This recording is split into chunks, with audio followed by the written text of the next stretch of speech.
willnisley.com. Will Nisley.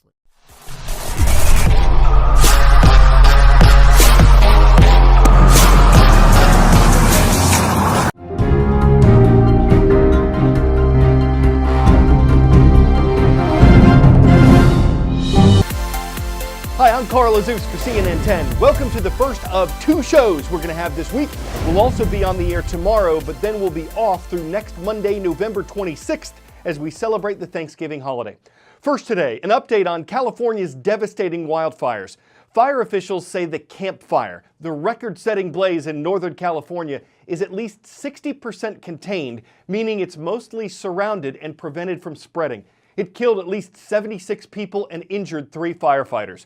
The Woolsey Fire in Southern California is at least 88% contained. It killed at least 3 people and also injured 3 firefighters. President Trump has repeatedly blamed the mismanagement of forests for the destruction caused by wildfires. He's suggested that clearing out brush, bushes and weeds from the forest floor would help prevent wildfires from being so devastating. Critics have said that drought, which has affected parts of California for years, is a bigger factor. During the president's trip to fire-stricken areas on Saturday, where he was joined by California's current governor and its governor-elect, the president's focus was more on working together to help those affected. 9,700 homes destroyed and tens of thousands of people displaced. There is a housing crisis developing in Butte County, and quite frankly, it is difficult to wrap your mind around. We're outside this shelter here in Yuba City, one of the many in the area that's at full capacity. And mind you, we are about 50 miles south of what locals are calling ground zero of the most devastating fire in California's history, that being Paradise.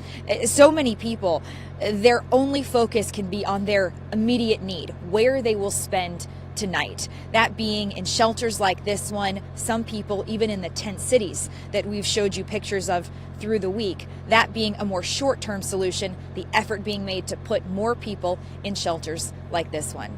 Authorities now are also beginning the process, though, of returning people to where their homes were to see if anything remains, to see if there is anything to take them in the process moving forward. Yesterday, President Trump among those to get a first-hand look at the devastation. Nobody would have ever thought this could have happened. So the federal government is behind you. We're all behind each other. I think we can truly say, Jerry, right? And Jerry and I have been speaking, and Gavin and I have now gotten to know each other, and we're all going to work together, and we'll do a real job. But this is very sad to see it.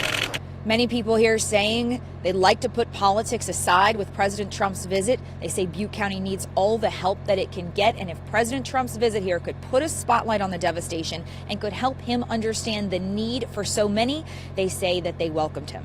In the meantime, authorities are also working to comb through this list of nearly 1,300 names of people unaccounted for. They caution that this list is dynamic, as we have seen it rise by the hundreds some days, but they also advise that 714 people whose names were previously on that list have been accounted for. They say if you have the opportunity to look at that list, if you're familiar with the area, please do. They say if you see a name on there that shouldn't be there, if someone is safe and you know it, please let authorities know, because in the meantime, they are working to comb through each name to ensure everyone's accounted for.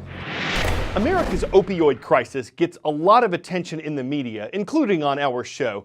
But a new health report from the University of Washington points to alcohol as being more deadly.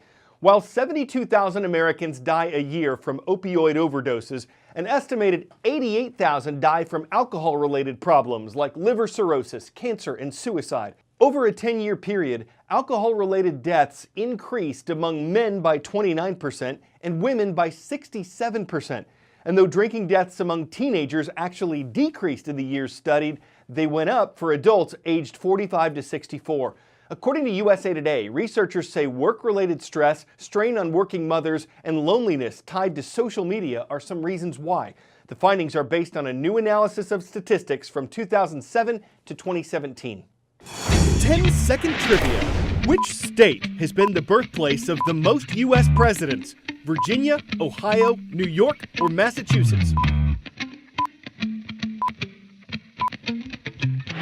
They're actually in order here, starting with the greatest. Virginia is the birthplace of 8 presidents.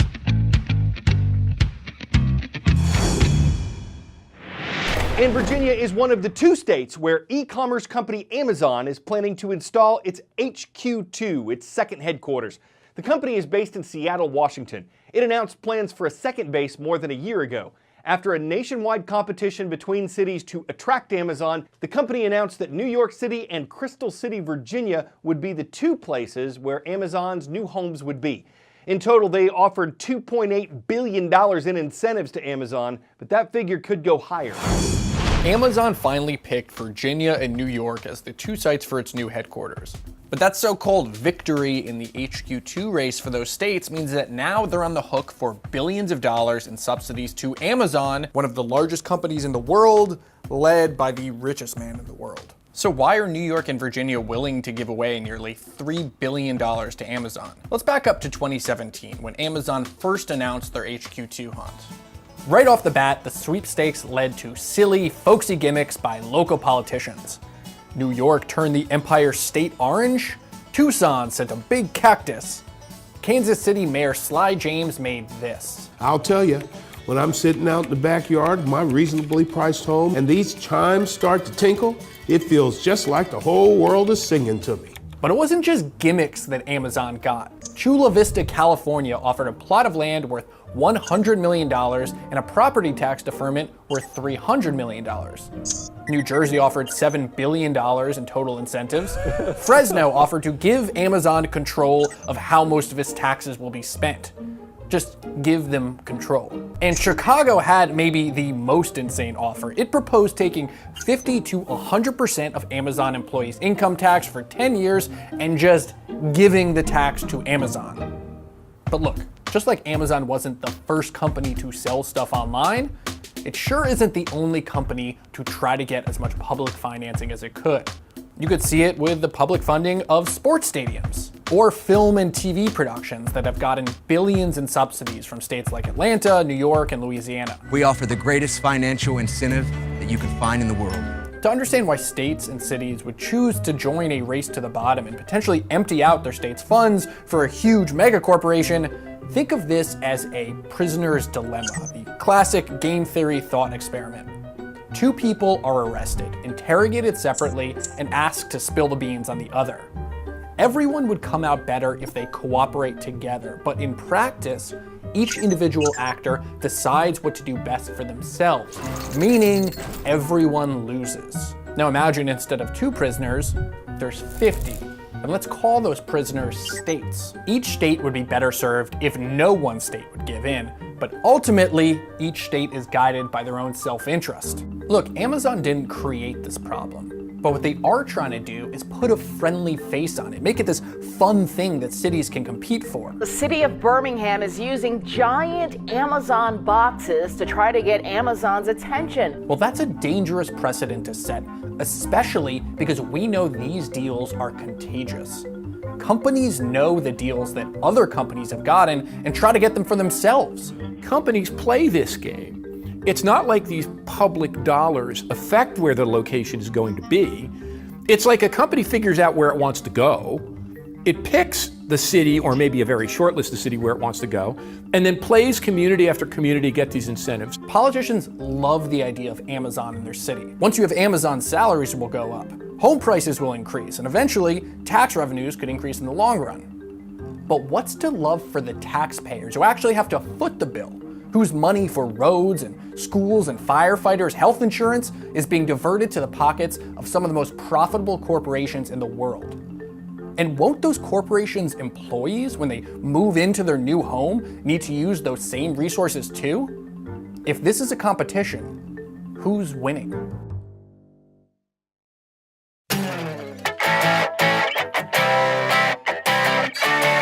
If you think robots fall short of the sophisticated expressions of humans, meet Sophia. That's the name of this exceptionally expressive machine. Developers say it's able to make more than 50 facial expressions, and while critics say Sophia isn't much more than a chatbot, a computer program that uses cues to simulate a conversation, Sophia's creator hopes to develop artificial intelligence robots with which people can have deep emotional connections. Unless, of course, the robots short out, blow a fuse, power down, short circuit, disengage, break down, overload, get a glitch, get a bug, catch a virus, reboot, shut down, grind their gears, or get their wires crossed, in which case there's sure to be a major disconnect. I'm Carl Azuz, connecting news and puns on CNN.